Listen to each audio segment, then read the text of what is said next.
Chiro Hustle. Sit back and learn from the greatest influencers in the profession on the world's #1 chiropractic podcast. Before we dive into this powerful episode, please remember to subscribe to our channels and give us a 5-star rating on iTunes to continue hustling.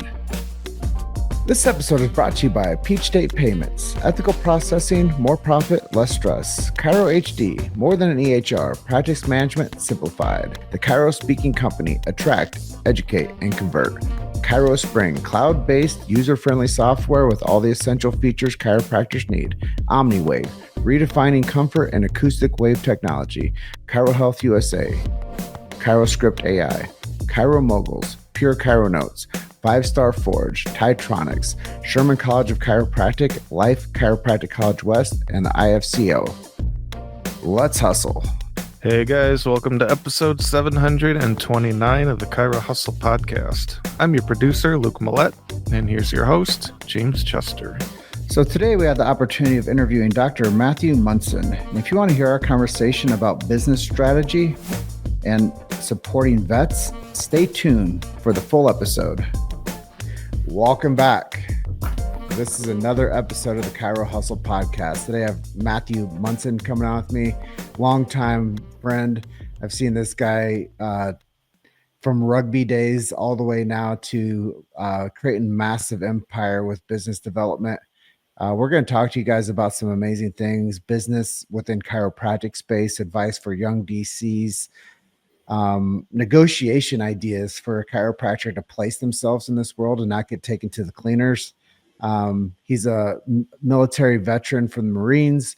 Talk about his supporting vets with his initiatives in business. And this man has done some mission trips with our good friend Imani Delicatabi over in the Fiji. So we're going to touch about that a little bit. And rugby, we're going to finish up with his love for rugby, and maybe we'll talk about some of his mentors and some people that helped influence him to become the man he is today. But before we get into that, I'm going to let you know our big why. Why do we do what we do over here at Chiro Hustle? Well, first things first is we protect the First Amendment, freedom of speech. We know what it's like to be traffic throttled and shadow banned and censored. We'd never do that to you. We also believe in medical freedom and family health freedom. They're not the same things, but if you need help with guidance in any of those, reach out to a neighborhood chiropractor in your city, and they'll help you out. We also believe in philosophy over here. We believe in B.J. Palmer's Sacred Trust, and we believe in protecting that. If you don't know what that is, go to the show notes and click on the link. You're going to know more about chiropractic than you ever did before, I guarantee you. We also believe in innate intelligence and universal intelligence. And the educated intelligence. We believe that when man or woman, the physical gets adjusted, it connects them to man or woman, the spiritual. And I know I shouldn't have to say this, but I have to. We also believe in subluxation-based chiropractic. They're taking this stuff out of the colleges. So if you know a chiropractic student or early grad or new grad, share the show with them. Tell them what chiropractic really is by sharing the Chiro Hustle podcast to them. And with that, this is episode 729. Dr. Matt, welcome to the show. Hey, thanks for having me. It's a real honor to be here. Yeah, we have to walk people down the line of truth. And I think that there's a lot of things out there that are so confused to the world and the marketplace that people really don't know what chiropractic has potential for. And I know that some of the introduction there with innate intelligence and universal intelligence, and when man or woman, the physical gets adjusted, it connects them to man or woman, the spiritual, and that creates this educated intelligence. But that's really what the chiropractic profession was founded upon. And we have to deliver the goods, man. So I appreciate you sitting through the intro on that. Now let's focus on you. After you finished being a Marine, well, always a Marine, but when you finished your duty years, how did you decide chiropractic was the right pathway for you? Well, it was kind of a unique situation, right? So I came from small town Iowa.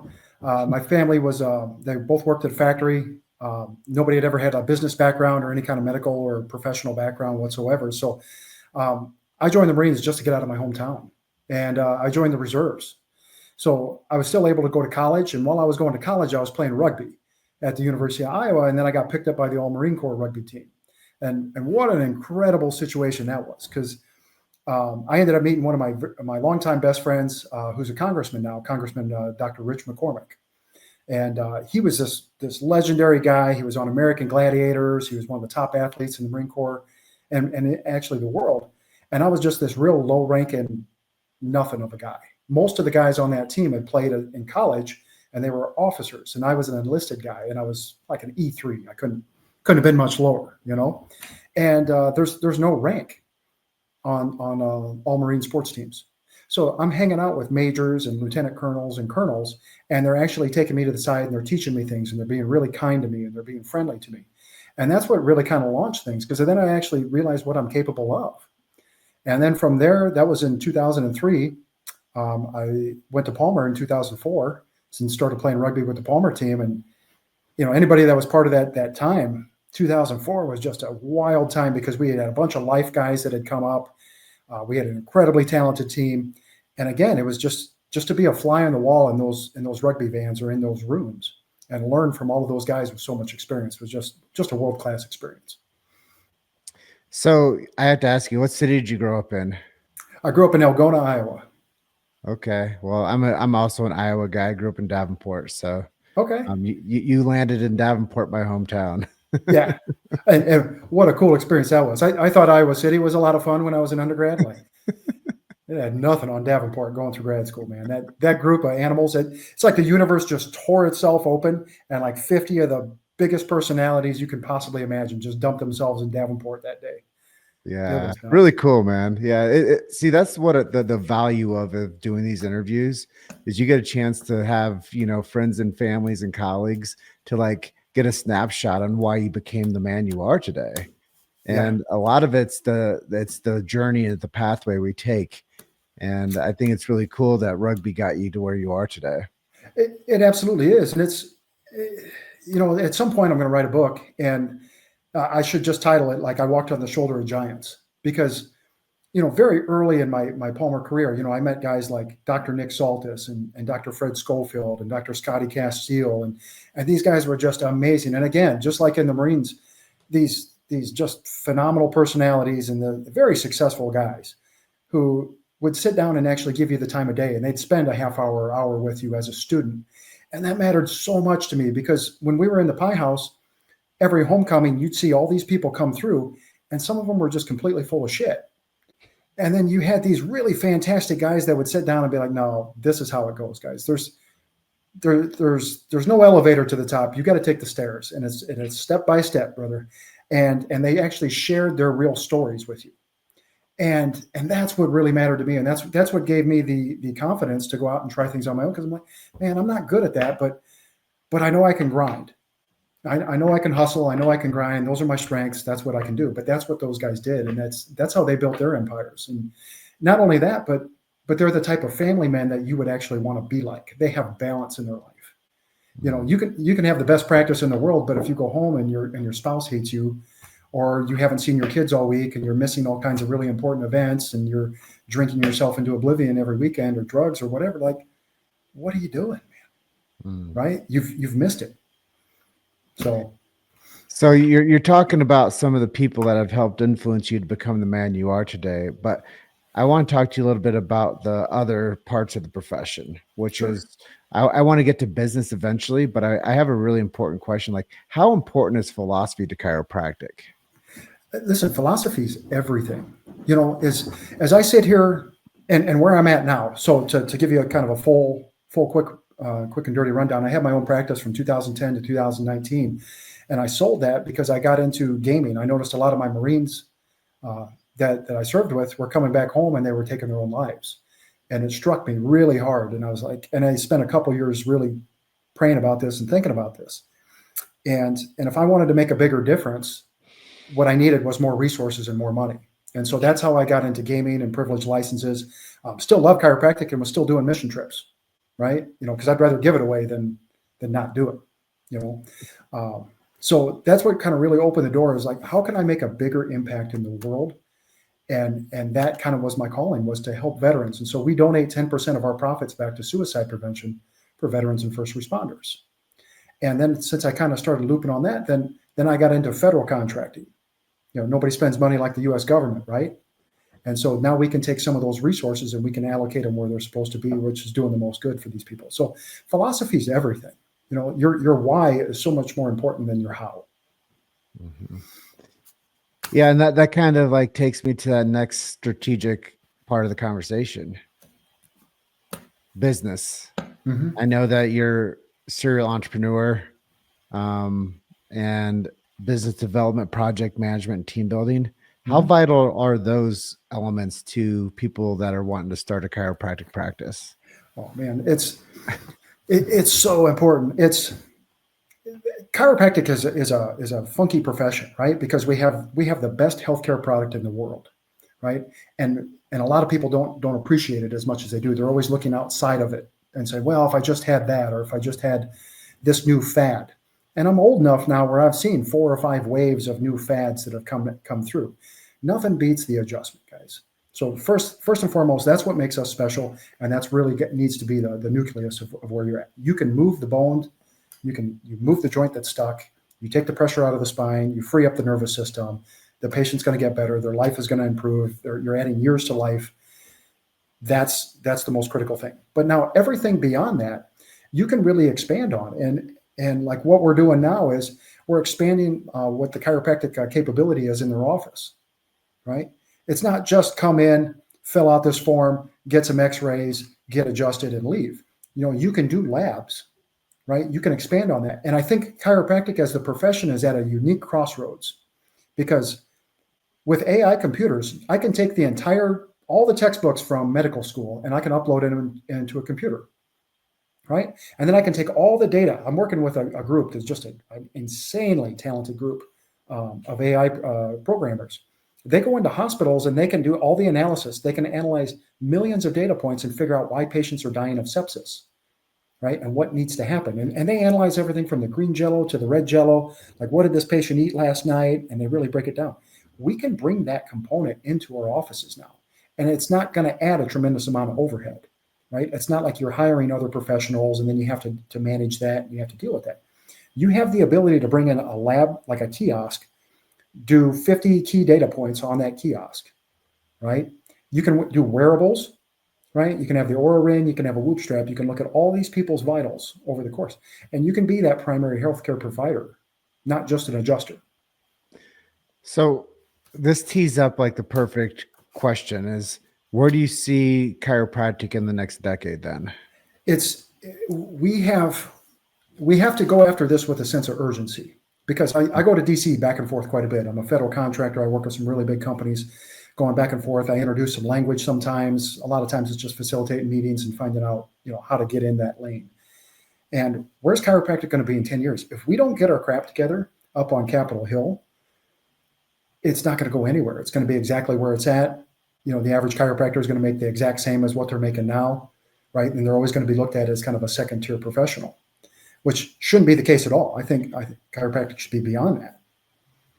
But don't you think public perception now, after the scamdemic, people are looking at the world a little different, and they're like, well, what else is out there? Like these people that have bandstanded me on TV and on the political platforms, they told me to go do something that killed my family. Like, or they're not around anymore to be mad or to be disgruntled with the system. Like, don't you think that eventually people are going to say, what is the capacity for chiropractic? And don't you think that could be a solution for me? 100%. We've never had a better opportunity as a profession to take a step out and really peacock around and show what we can do. But what bothers me insanely is that I was just up in DC 2 weeks ago at a big AUSA event. AUSA is the Association of the United States Army. It's kind of the bridging gap between professionals and the government, right? And so when I was up there was probably 150 medical officers, all kinds of different companies, things like that were represented. I didn't see a single chiropractor up there. There was physical therapists. There was all the other professionals. They talked about yoga. The theme was holistic health. They're looking at the Army soldier and they're trying to holistically make them healthy. That's their mission. They're investing tremendous amounts of money and resource into this. And there was no chiropractic presence at that. I was the only chiropractor there.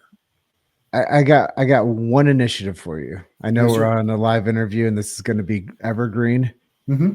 Let's get TRICARE to cover chiropractic. Absolutely. It's not that they're against. So I spent a lot of my time as a student and as a young chiropractor feeling like the medical profession, which was keeping the chiropractic profession down. And I don't look at it the same way now because I go up to DC and I never see the chiropractic associations up in DC, right? That's the one weakness that we have. I'm a consultant now, and when I look at something, I'm always looking for strengths. We got to get all of your strengths in the game at the same time, or it's not the best strategy. And sometimes you got to create a few new strengths to get into the game, right? Well, when I look at chiropractic, one of our weaknesses is that we're a lot of individuals. We have a lot of different theories on how things are done, a lot of different business models. What's great, a lot of all the techniques, they all work, right? But we really need to come together with some kind of collective purpose and really have a good spokesperson up there in DC because they're open to moving things. And just like you said, that scamdemic, man, I mean, that pulled the wool over everybody's eyes, but now everybody's a lot wiser to it. You saw in this last election how far the country has shifted. It was a landslide. People want a voice. They want choice. Yeah, and I'm very aware about this. And you're talking about suicides and your brothers and sisters of armed forces. I know back in the day, I was doing 22 push-ups a day for 22 military people that commit suicide every day, and that's still a problem. The opiate epidemic hasn't gone away. The fentanyl crisis is here today, and they go hand in hand, right?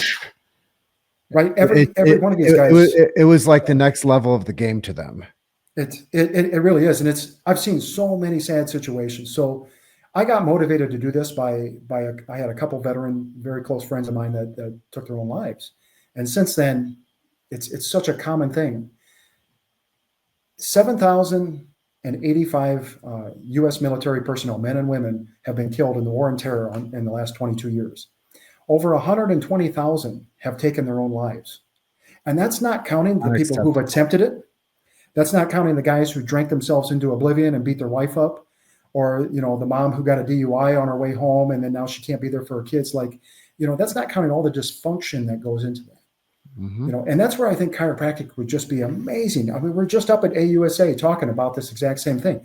You had NFL coaches and NFL doctors. You had all these other medical professionals and medical officers from the military looking and going, how can we possibly fix this problem? And there was a really interesting component to it. They said in the 3 months previous to veteran suicide, they almost always had a physical issue that they were in the VA hospital system for. And we're talking musculoskeletal stuff.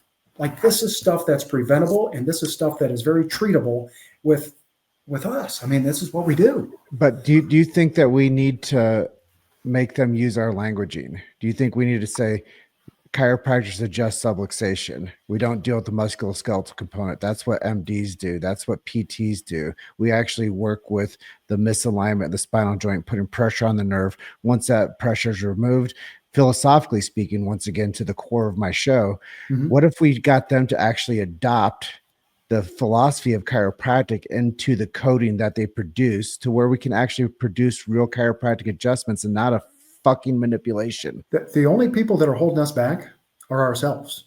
I go to DC. I just spent a couple of days with a couple of high-level congressmen. Like, they're open to all of this, but we have to get a collective voice up there. Right? It's not that chiropractic is this crazy expensive new treatment that the government's like, no, we can't afford to do that. Like, it's one of the most cost-effective treatments that you can possibly have. There's no pills, potions, or lotions. There's no cutting it out, drugging out, or burning it out. It just restores people's functionality to the baseline level. Absolutely. Look at the VA system. Actales of daily living are all restored. Look at this. Like, it's preventing a spinal surgery. How much does that save the U.S. government if it's a veteran? Right? If you're an active, thousands of dollars, and then the addiction that goes with that. Let's say $1 million. They're $1 million cases. Yeah, 10 soldiers, and they all have a spinal injury, right? But they're now back in the fight much faster, and they're doing it without opioids. You don't just get off opioids. I just got my hip replaced, and they gave me a bunch of oxy, and I was like, I'm not taking any of that garbage, right? I'd rather just sit here and suffer on my own, and it was fine after a couple of days. So let's talk a little bit more granular. Your initiatives of supporting vets. I know that we're all like fired up right now and talking about some of the issues, the issues in the tissues, but let's talk about some of the initiatives that you're actually doing right now in DC. So one of the things that I do, and it's philanthropy, right? I always wanted to be considered a philanthropist. Was any business deal that I do, I carve out 10% of the profit just as a tithe for veteran suicide. I'm very blessed. I did not go to combat. I don't want to seem like I'm some super Rambo gung ho guy. I was a Marine infantryman. I was a reservist. But when I made that old Marine Corps team, I moved units, and then I was undeployable at that point. Now my unit went, and my fiance, her cousin, was in my unit. I didn't know him at the time, but he ended up dying. So being part of a Gold Star family has really given me another perspective on this as well. And so it's so important that, and a lot of these veterans, it's the exact same story. These are not the shitbirds in the platoon. These are not the guys who struggled with everything while they were in. These men and women are the studs, right? These are the people who were the leaders. They were in charge. And every one of them would fight to death. Like if you broke into their house and you were going to harm their family, they'd fight you to the death. But for some reason, they get it in their head that they're going to drop their kids off at school and they're going to go take their own life out in the field that day. And they're not telling people, and they're really bottling up. But with AI, predictive modeling, and working with the VA, we've started to figure out that typically about 3 months, something physically goes wrong, and then it starts them down this path, right? Well, now we can get in front of that, and now we can make a much bigger difference. What we need is more resources. There's some world-class people out there taking care of vets, but they just need the resources. I can make the resources. They're better at their job than what I am, so I just want to pass that along and help them. You made it to Chiro Hustle. Sit back and learn from the greatest influencers in the profession on the world's #1 chiropractic podcast. This episode is brought to you by Peach State Payments. Ethical processing, more profit, less stress. Chiro HD, more than an EHR. Practice management simplified. The Chiro Speaking Company. Attract, educate, and convert. Chiro Spring, cloud-based, user-friendly software with all the essential features chiropractors need. OmniWave, redefining comfort and acoustic wave technology. Chiro Health USA. Chiro Script AI. Chiro Moguls, Pure Chiro Notes, 5-Star Forge, Titronics, Sherman College of Chiropractic, Life Chiropractic College West, and the IFCO. Let's hustle. Well, as we've become more acquainted, my North Star project is to be the guy that get on every major stage across the world with every influential group and to talk to them about chiropractic philosophy and how the power that made the body heals the body. Like, I want to be somebody that can really be articulate enough to take this message to massive groups, like the Grant Cardone 10X group. I want to be the guy on that stage telling everybody that they need to get their spine checked. I want to be the guy that goes in front of Andy Frisella's groups and talk to them, and Russell Brunson's groups and talks to them, and Ty Lopez's groups and talk to them. I want to be that entrepreneur spirit for chiropractic that can go out, not just be like you at DC. I want to go out to where all the major influencers of this world are, that are influencing the young minds, that have their grasp on the culture. I think that's where we have to honestly go, is the culture shift within these ecosystems of influence. And I think policy is really the part that really you can actually help move that agenda forward. But we really need to get the chiropractic message out to larger groups, because then the dominant need for it won't just be about slips and falls and car crashes and pain.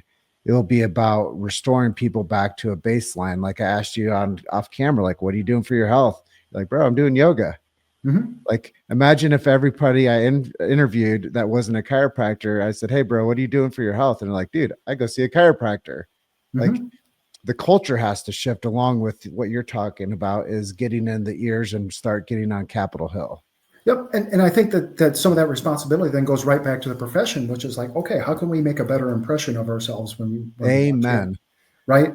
And I'm not saying you got to be suit and tie and stuffy, right? Because that's what makes us pretty unique too, right? But don't be friends with your patients. It's a profession of rebels. It really is, right? It's all misfits and rebels. But super intelligent people, right? But they didn't fit into the big box medical system. Yeah. They were like, we can heal with our hands. And it is a standalone profession. And that's the thing that people misconstrue all the time. They think it's a part of the medical profession. It's not, man. Chiropractic is a standalone profession that can integrate with the other people, but chiropractic will always be, I do it by hand. What's unique too is that we need to be respected, not liked. Yes. Right. Yes. Everybody comes from this background and like, gosh, if I just had this and if I just did this for this patient and I just talked to them for another 3 minutes while they're in the office and I'll just ask them how their day was and, oh, how is Betty and how is your son's soccer game or something like that. No, that's not why they came there. They didn't come there to talk to you and get out of the ring. Be a professional, give them the best care that you possibly can, and then get them out there telling your story. I tell people all the time when I go out and do the screens that I do, if I don't tell you the truth today about chiropractic, someone else will close you for drugs or surgery.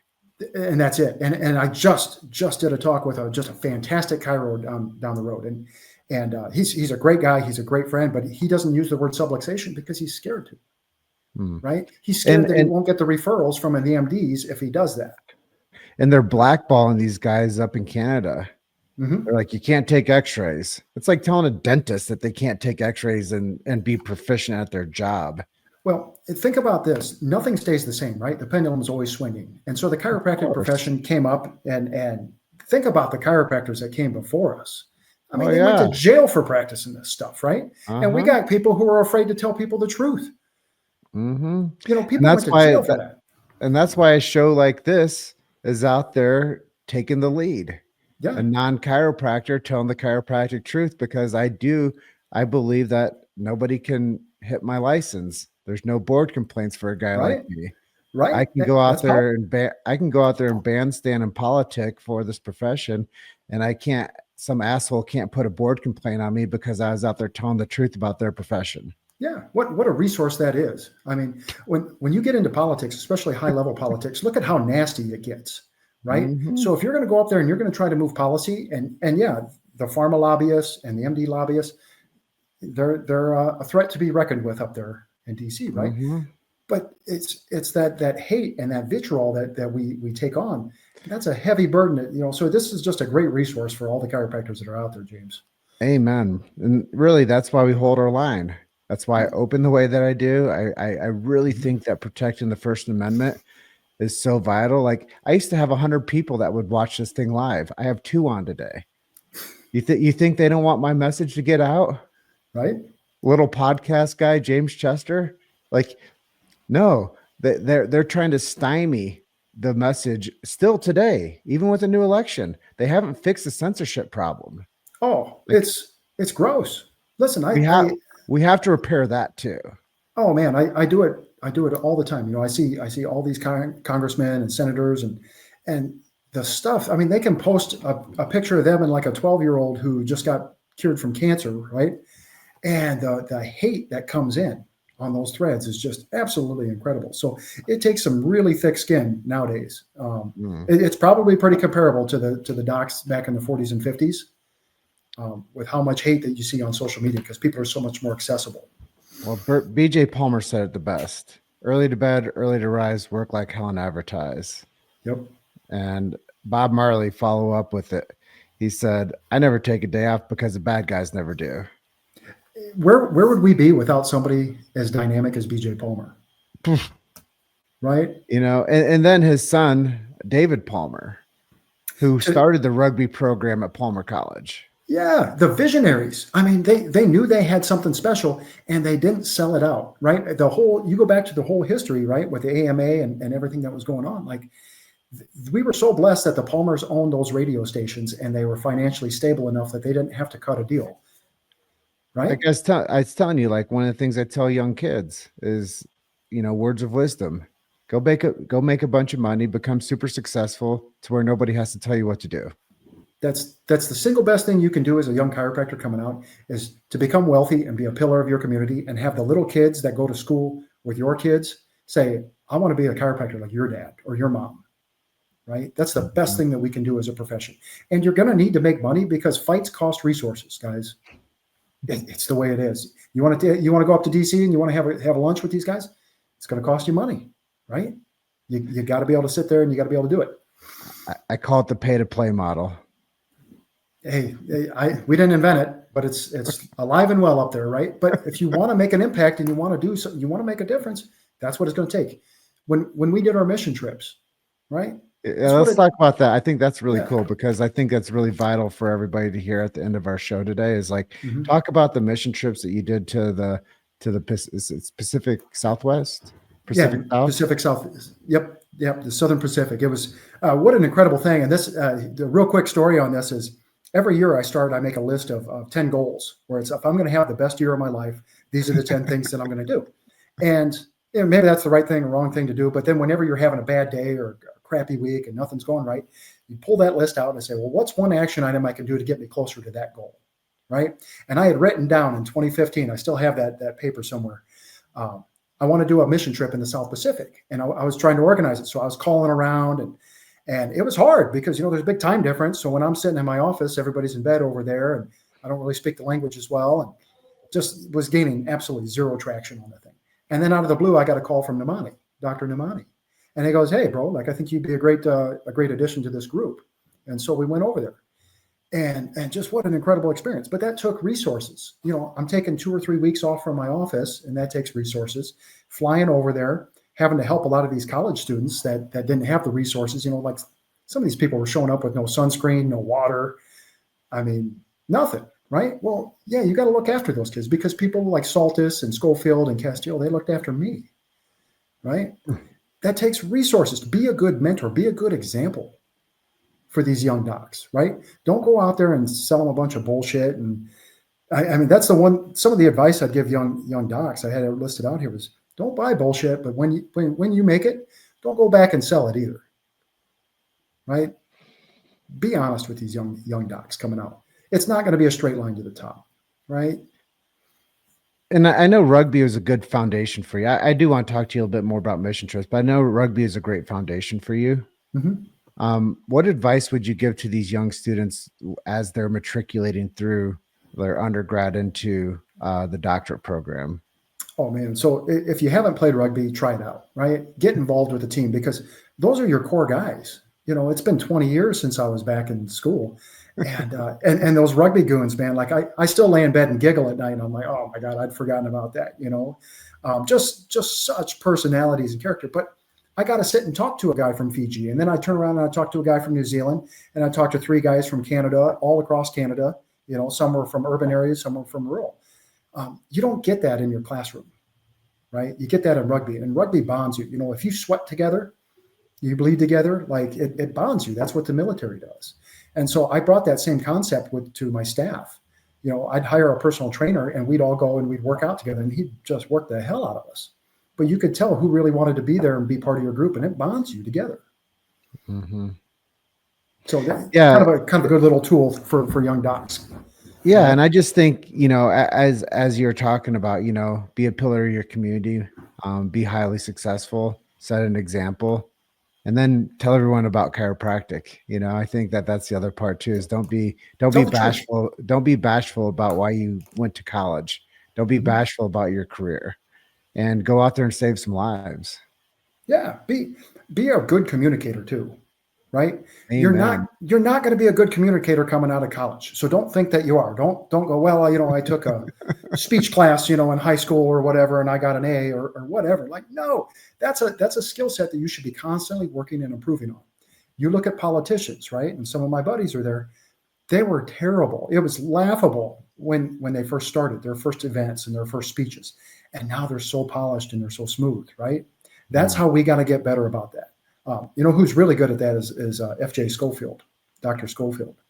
Mm-hmm. Just a great communicator. I mean, if you went into his office as a patient and you were apprehensive, he's going to put you completely at ease while telling you the truth. So learn from people like that. Yep. Let's close out the show.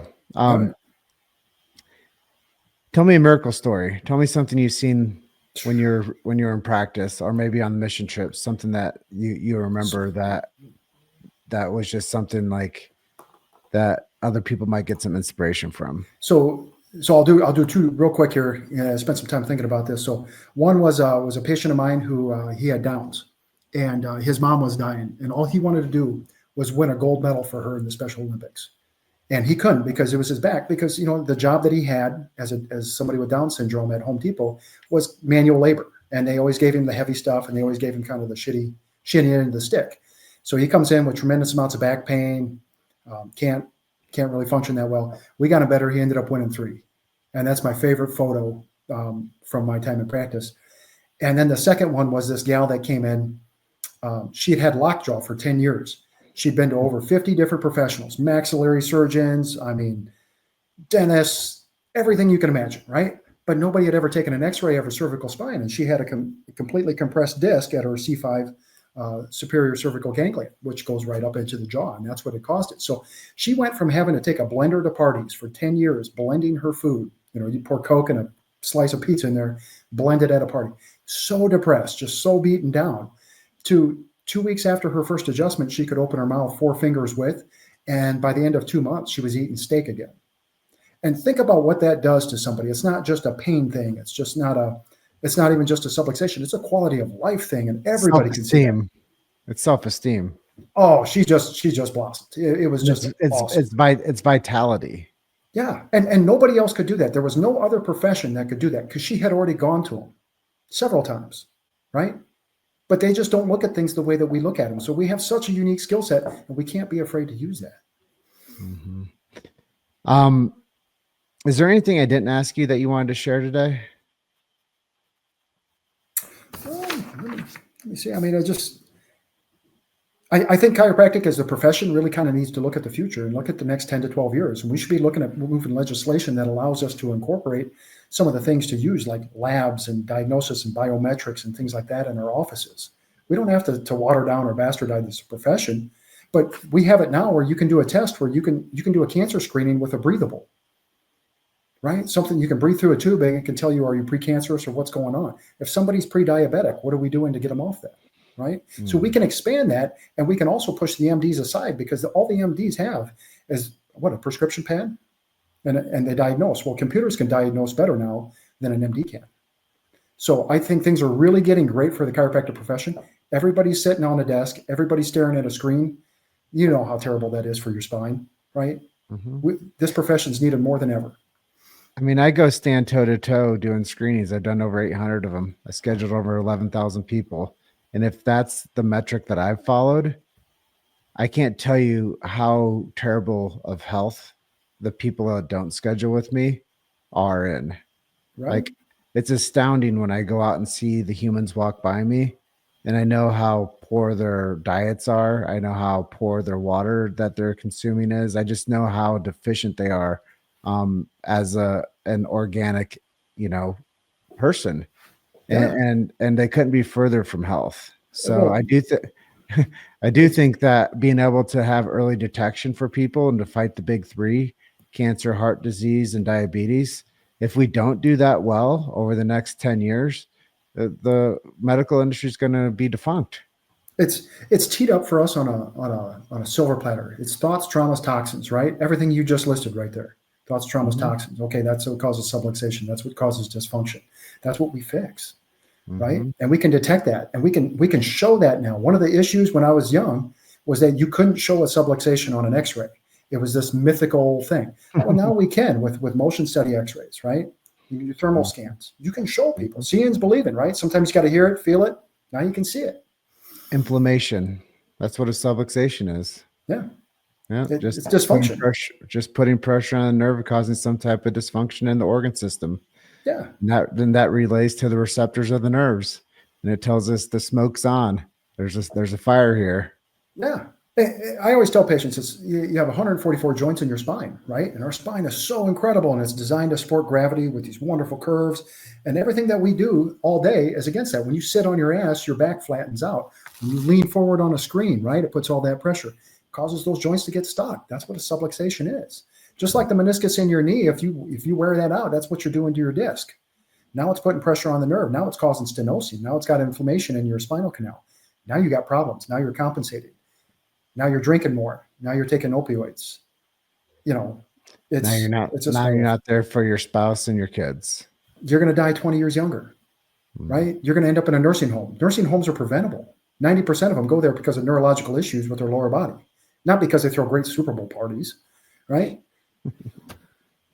Well, Dr. Matt, if people want to know more about you or work with you or connect with you, where do we send them to? So you can look up it's Patriot Courage Consulting, and you can email me at it's Munson, MMONSON at patriotcourage.com. I'm always available. I just love to help people. So please reach out even if you want to tell me that I stink up here, just by all means, reach out and let me know. So it's patriotcourageconsulting.com. Yes, sir. And M. Munson at patriotcourage.com. Yes, sir. I named it after that because, those patriots at the Revolutionary War, you think about how much courage it took to get out there and stand up for what they believe in, right? Everybody who signed that Declaration of Independence, like the British Army, just looked at that and said, okay, well, those are the houses we're going to start burning down, right? There's no insurance companies and things like that to reimburse them. Those people put everything on the line for what they believed. Well, I appreciate you spending some time with me today in our audience. Very, very valuable. Sorry if I interjected too much and, stopped you in your flow of what you were thinking and saying, but I thought we had a really good show today, and I want to thank you for being my guest. Man, I can't thank you enough for doing what you do, sir. This has been a real pleasure. Yeah. Well, I close out like I always do, and I tell everybody out there, you guys are just one story away. Keep hustling. I'll see you guys on the next episode. Bye for now, Doc. Take care. Thank you, sir. Thank you. Thanks for listening to Chiro Hustle. Don't forget to subscribe and check back next week to continue hustling.